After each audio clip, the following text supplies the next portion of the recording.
Instead of prayers, the president received a lecture during the National Prayer Service. There are gay, lesbian, and transgender children in Democratic, Republican, and independent families, some who fear for their lives. And the people who pick our crops and clean our office buildings, they may not be citizens or have the proper documentation, but the vast majority of immigrants are not criminals. Fox News contributor Joe Concha joins us now. Joe, the president has already responded to this, saying, quote, the so-called bishop who spoke at the National Prayer Service on Tuesday morning was a radical left hardline Trump hater. She brought her church into the world of politics in a very ungracious way. So I guess there's a first time for everything, including being attacked at church.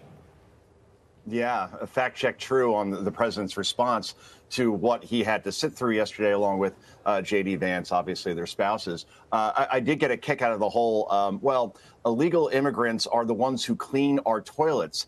I don't know. That sounds pretty, something to me. But look, I guess I picked the wrong week to stop sniffing glue. I mean, this woke bishop advocating for open borders, trans rights. It was just jarring to watch. And for instance, even on the trans rights issue, if you want to talk about biological men competing against biological women in sports, you're talking like an 80-20 issue now, 80 oppose, 24.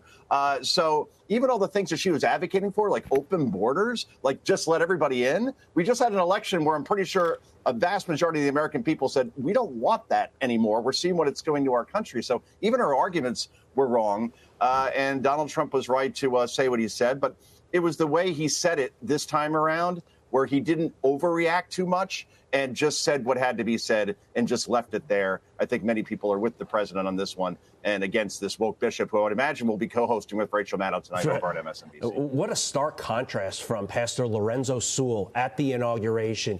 His prayer for not just Donald Trump, but for our nation had me wanting to run through a wall for our country. It inspired everybody. And we've had him on the show, Joe.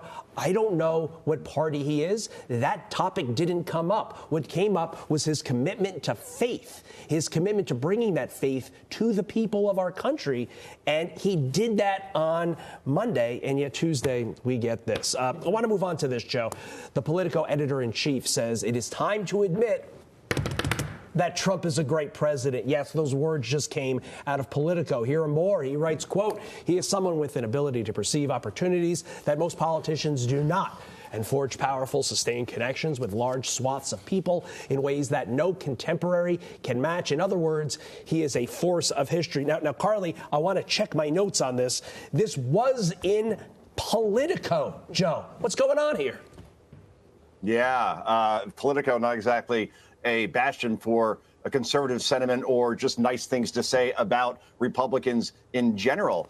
And to see that, it was candid, and you have to appreciate that. And look, again, when you look at polls and you see that 6 in 10 Americans, 6 in 10, believe that this president will be successful. Another 6 in 10 believe that things will get better over the last 4 years and believe that things were worse over the previous 4 years. So the fact that Donald Trump came in here, winning the popular vote, the swing state, helped Republicans win back the Senate, hold the House, more governors are Republican than Democrat, 48 of 50 states went more red than blue. Yeah, that is a force of nature that can do that in a world where you had lawfare, in a world where you had 2 assassination attempts, 2 impeachments, and a hostile media. The fact that Donald Trump came over that and got over all of those hurdles, it's the greatest comeback ever.